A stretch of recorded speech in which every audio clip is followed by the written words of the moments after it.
자, 하나님의 말씀, 성경의 마지막 책 요한계시록 10장의 말씀을 보도록 하겠습니다. 신약성경 409페이지 요한계시록 10장 8절에서 11절까지의 말씀입니다.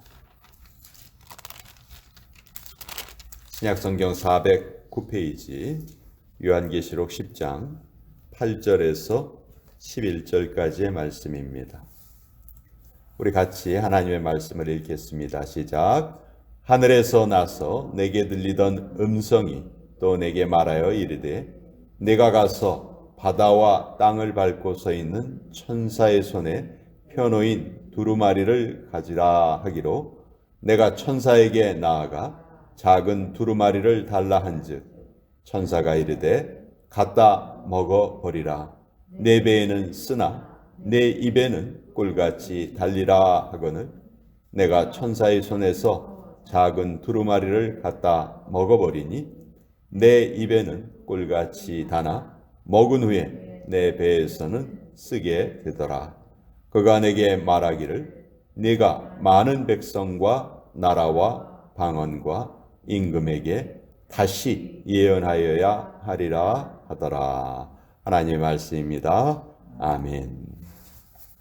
자, 예수님께 12 제자가 있었죠. 그 12 제자 중에서 요한은 가장 나이가 어린 제자였습니다. 그렇지만 또 12 제자 중에서도 가장 장수했죠. 예수님께서 십자가에 달려 돌아가실 때 자기 어머니 마리아를 요한에게 부탁을 하셨는데 그래서 그랬는지 하여튼 요한이 가장 그 장수를 했습니다. 그리고 요한은 가장 나이 어린 사람들이 보통 하는 일이 뒷정리하는 일을 많이 하죠. 그렇죠? 끝까지 남아서 뒷정리를 하고. 근데 그게 참 아무나 하지 못하는 일이에요. 특별한 그 마음이 있어야 할 수 있는 일이거든요. 어떤 면에서 요한은 예수님의 12 제자 중에서도 쉽게 말해서 클로우저, 뭐든지 다 일을 끝마치는 사람이었어요. 그래서 12 제자 중에서도 가장 장수했고 예수님의 어머니를 직접 또 모셨고요. 또 성경도 요한이 기록한 요한계시록으로 성경이 끝을 맺죠. 여러 가지 면에서 요한은 뒷정리를 하고 끝을 내고 그랬던 사람이 바로 요한입니다. 이 요한이 로마의 여러 황제들이 이제 기독교를 박해할 때 그 지도자의 위치에 있었는데 반모섬이라는 곳으로 귀향을 가게 됩니다. 워낙 이 요한이 명성이 자자한 사람이었기 때문에 아무리 로마 황제라 해도 요한을 바로 죽일 수는 없었어요. 그래서 지중해에 있는 반모라는 섬으로 귀향을 보냅니다. 거기에 가서 지내고 있는 중에 어느 주일날 하나님의 천사가 요한에게 나타나셔서 앞으로 이 세상에 이루어질 일을 환상으로 다 보여주셨어요. 그래서 그것을 기록한 책이 요한계시록이죠. 성경이 다른 책과 구별되는 이유 중에 하나가 이 세상의 시작과 이 세상의 종말이 적혀 있는 유일한 책이 성경인데 이 세상의 종말에 대해서 계시록이 우리에게 잘 알려주고 있습니다. 자, 오늘은 이제 7번째 천사가 이 나팔을 불기 전에 잠깐 그 쉬는 시간이 있었는데 앞으로 이제 이 땅에 벌어질 많은 그 재앙을 예고하면서 요한에게 아주 특별한 사명이 다시 한번 또 주어집니다. 8절에 보면 천사에게 작은 두루마리를 하나 받아라. 옛날에는 책의 형태가 두루마리의 형태였죠. 둘둘둘둘 말려 있었습니다. 종이가 없었기 때문에 가죽을 얇게 만들어 가지고 그 가죽 위에다가 글을 썼고 그것을 이렇게 둘둘둘둘 말아서 보관을 했어요. 그 책을 받아서 그것을 먹어라. 근데 그 책이 입에서는 참 단데 네 뱃속에 들어가면 쓰게 될 것이다. 그런 이제 명령을 받고 요한이 이제 그대로 실행을 하죠. 그 명령을 수행을 하니까 11절에 그 천사가 뭐라고 얘기를 하냐면 네가 많은 백성과 나라와 방언과 임금에게 다시 예언하여야 하리라. 자, 요한이 사명을 받는데 무엇에 대한 사명을 받냐 하면 예언의 사명을 받아요. 예언이라는 것은 성경이 말하는 예언은 우리가 보통 생각하는 것처럼 앞에 일어날 일을 뭐 예측하거나 그런 것이 성경의 예언이 아니고요. 성경이 말하는 예언은 하나님의 말씀을 다시 선포하는 것. 그것이 예언이에요. 그러니까 성경이 말하는 예언과 우리가 보통 생각하는 예언은 좀 의미의 차이가 있습니다. 하나님의 말씀을 네가 다시 전해야 한다. 근데 전하기 위해서 지금 요한에게 필요한 것이 뭐냐면 하나님의 말씀을 두루마리를 다시 먹는 거예요. 이것은 아주 중요한 의미가 있는데요.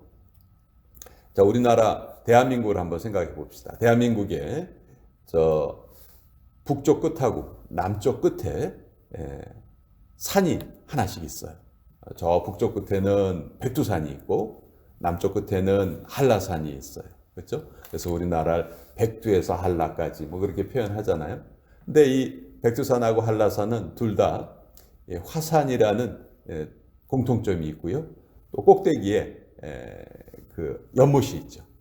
백두산 꼭대기에는 천지가 있고 한라산 꼭대기에는 백록담이 있어요. 그런데 다 똑같아 보이는 연못이지만 달라요. 백두산의 천지에서는 이제 세 가지의 강이 그 천지에서 시작이 됩니다. 압록강, 두만강, 송화강, 이 세 강이 백두산 천지에서 시작이 되는데 한라산에는 그 주변에 아무리 찾아봐도 강이 없어요. 왜 이런 차이가 생기느냐? 백두산은요, 그 천지에는 샘이 솟아나요. 반면에 백록담에는 샘이 없어요. 그러니까 백록담에 채워지는 물은 하늘에서 비가 내렸을 때 그 비가 좀 채워졌다가 그 비가 마르면 물이 없는 거죠. 반면에 백두산의 천지는 비가 오건 오지 않건 샘이 계속 솟아나기 때문에 물이 가득 차 있고 계속해서 다른 강으로 물을 흘려 보낼 수 있는 거예요. 여러분, 이것은 아주 영적으로도 중요한 의미가 있습니다. 예수님이 말씀하신 복 가운데 하나가 주는 것이 받는 것보다 복되도다. 우리에게 주는 자의 복을 말씀하셨어요. 어떤 면에서 우리 크리스찬의 사명 중에 하나는 주는 거예요. 근데 주기 위해서는 우리가 누구에게 주기 위해서는 받아야 돼요. 뭔가가 안에 채워져 있어야지만 남한테 줄 수 있어요. 천지와 백록담의 비유에서도 알 수 있듯이 뭔가가 계속 채워져야지만 우리가 줄 수가 있는 것이죠. 자, 왜 천사가 요한에게 먼저 하나님의 말씀을 먹게 하셨는가? 그 이후에야 예언을 할 수 있다는 것이죠. 그렇죠? 그러니까 먼저 채워져야 우리가 줄 수가 있는 거예요. 아무리 주고 싶어도 줄 게 없을 때 여러분 마음은 너무너무 안타깝기만 하죠. 우리 목회자들의 가장 큰 고민 중에 하나가 바로 그거예요. 말씀을 전해야 하는데 전해야 될 말씀이 없을 때. 그래서 목회자들끼리 모이면 그런 얘기를 해요. 보통 이제 목회자들이 번아웃 됐다, 탈진됐다, 그런 말을 이제 할 때가 있죠. 다른 것의 탈진이 아니라는 거예요. 내가 하나님의 말씀을 풍성히 날마다 받고 전할 말이 많이 있다면요, 결코 번아웃을 느끼지 못한대요. 근데 왜 번아웃을 느끼느냐? 더 이상 전할 것이 없다고 생각하기 때문에, 고갈되었다고 생각하기 때문에 사역이 이렇게 힘든 것이죠. 주기 전에 우리 먼저 채워야 됩니다. 우리 예수님도요, 얼마나 많은 은혜를 베풀어 주셨습니까? 근데 예수님도 그 은혜를 베푸시기 전에 늘 자기 자신을 채우셨어요. 새벽마다 일어나셔서, 일찍 일어나셔서 하나님께 기도하는 시간을 가지셨죠. 또 공생애를 시작하시기 전에 40일 동안 광야에서 기도하셨잖아요. 그 기도를 하면서 그 3년의 공생애를 미리 준비하셨단 말이죠. 자, 여기서 우리가 정말 중요한 걸 깨달아요. 예수님은 창조자예요. 창조자인 예수님도 준비하셨어요. 근데 우리는 창조자가 아니죠. 우리는 어떻게 보면 단순히 전달자예요. 배달꾼이에요. 하나님의 사랑을 받아서 주변에 전하는 어떻게 보면 배달꾼들이에요. 근데 우리가 먼저 받지 않으면 전할 것이 없다는 거예요. 그래서 우리는 우리 자신을 늘 채워야 되는 거예요. 이것이 우리의 사명이에요. 어느 수준까지 채워야 되느냐? 성경은 우리에게 그 기준을 제시하고 있는데, 성경이 제시하는 기준은 충만이에요. 충만할 때까지 채워라.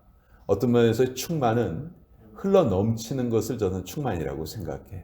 주체할 수 없을 정도로 흘러 넘치는 수준까지 우리를 채워야 합니다. 자, 주는 자가 받는 자보다 복이 있다. 그러나 그렇게 잘 주기 위해서는 우리가 늘 먼저 채워져야 한다.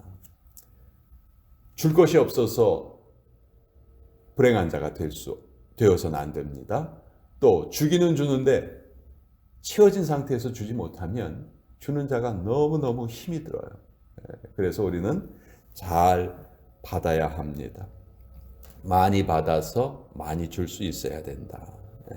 하나님께 받아서 행복하고 또 그것을 전해서 행복한 그런 성도들이 되어야 한다. 그래서 우리가 이렇게 하루를 시작하면서 오늘 하루를 살아갈 수 있는 힘을, 체험을 받는 거예요. 어떤 면에서 우리 정말 이 시간이 얼마나 소중한 시간인지 몰라요. 우리가 요새 셀로폰 없으면 못 살아요. 근데 셀로폰 쓰려면 꼭 뭘 해놔야 됩니까? 충전을 해놔야죠. 충전을 해놔야 셀로폰을 쓸 수 있지. 아무리 좋은 기계도 충전을 해놓지 못하면 쓸 수가 없는 것과 똑같습니다.